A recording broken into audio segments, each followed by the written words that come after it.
అమెరికాలో ఎన్ని వార్స్ అయినాయి? నేను చెప్తా, కోన్ తీసుకో. నేను చెప్పా. Cold war, world war 1, world war 2, world war 3, world war 3, cold war, Vietnamese war. 5 wars అయినాయి. ఇంకా అదేమంటారు ఒక్క నిమిషం. USA Iran Persian war. అంటే ఇరాన్ వర్సెస్ అమెరికా. తర్వాత కౌంట్ అయినా 6 అయినాయా?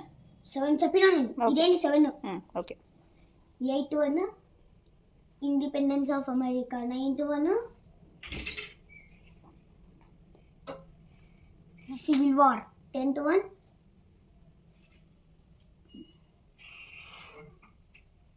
నెక్స్ట్ 9 చెప్పినా. 10-1 ఇది లాస్ట్. ఇంకా చాలండి, కానీ 10 వేస్తా. 10 తెలుసు నీకు అంతే. 10 ఇంకా చాలా తెలుసు, కానీ 10 వరకు చెప్తా. నీకు తెలిసినని చెప్పు బేటా. Next second person war. ఇది ఒక్కడే తెలుసు, అంటే 11 తెలుసు. 11th one war, Turkish war. అంటే 12 చెప్పినావు. 11 చెప్పిన, 12 కూడా అంకర్ 12 చెప్పిన. అర్థమైందా?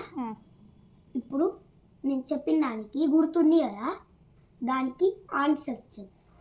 నువ్వు 25 వార్స్ అయినాయి అన్నావు కదా అమెరికా. 25 అంటే బై మిస్టేక్ అన్నావా? మరి ఎన్ని వార్స్ అయినాయి? 12 వార్స్ అయినాయి. దాంట్లో 2 వార్స్ లూజ్ అయింది. దేంతోనైనా ఇంతకి ఏ కంటెస్ట్తో వార్ అయింది? ఎక్స్ప్లెయిన్ కూడా చేసినాడా? చెప్పు కదా మళ్ళీ. రష్యా 3 టైమ్స్ అయింది, టర్కీతో 2 టైమ్స్, ఇరాన్తో 2 టైమ్స్.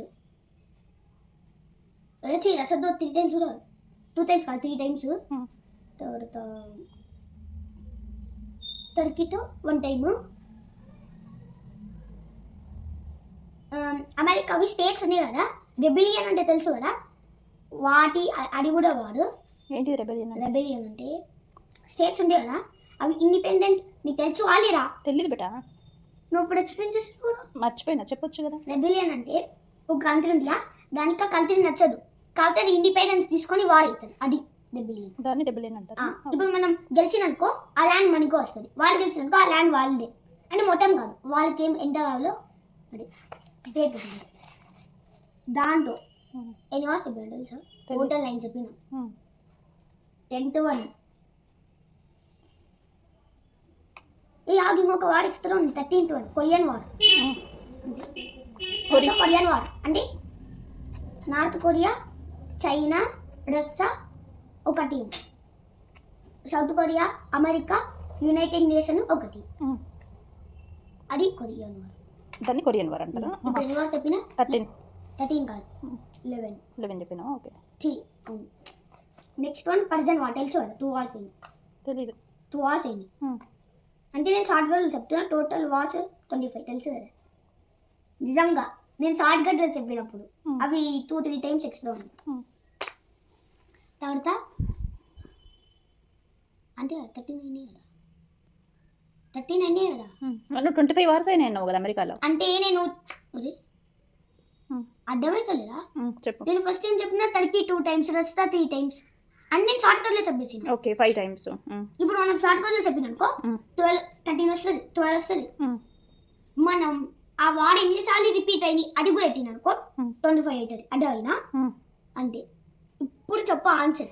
మళ్ళీ ఏంటి మళ్ళీ ఎక్స్ప్లెయిన్ కానీ ఇంతగానో ఎక్స్ప్లెయిన్ చేసిన నా నోట్ అవుతుంది. చెప్పు దయచేసి. ఏం చెప్పాలి? క్వశ్చన్ ఏంది బేటా? క్వశ్చన్ ఏంది? అమెరికా ఎన్ని వార్స్ లూజ్ అయింది? 2 వార్స్. నేను ఇంతగానో చెప్పేసుకోవాలి కాబట్టి నువ్వు ఆ నేమ్ కూడా చెప్పాలి. నేమ్ తెలీదు. చెప్పు. నీ ఆనం ఎక్స్ప్లెయిన్ చేసిన పర్షియన్ వారా ఏం లూజ్ అయింది? తర్వాత ఇరాన్ అది సిరియా వర్సెస్ అమెరికా కూడా చెప్పినా, అది కూడా మర్చిపోయినా. చెప్పు. Syria versus America. Syria versus America ఆ వార్ లూజ్ అయిందా? తర్వాత ఆఫ్ఘనిస్తాన్ వర్సెస్ అమెరికా. న్యూక్లియర్ చేసిననుకో, టైం వేస్ట్ చేసిననుకో ఎక్స్ట్రా ఆడేంటది సగ్గుతుంది.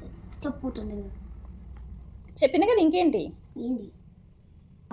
ఎందుకంటే అది సైన్ ట్రీటీ అయింది. సైన్ ట్రీటీ అంటే పీస్. అంటే మనకి ఇప్పుడు వాడు ఇద్దరు డ్రా అంటే సైన్ ఇవ్వాలి. అప్పుడు ఆ వాడు అక్కడికి రాదు. అది అడ్డమేనా? సైన్ ట్రీటీ అంటారా? దాని వల్లే మ్మ్. నేనేం అడిగినో ఆ ఆన్సర్ చెప్పు.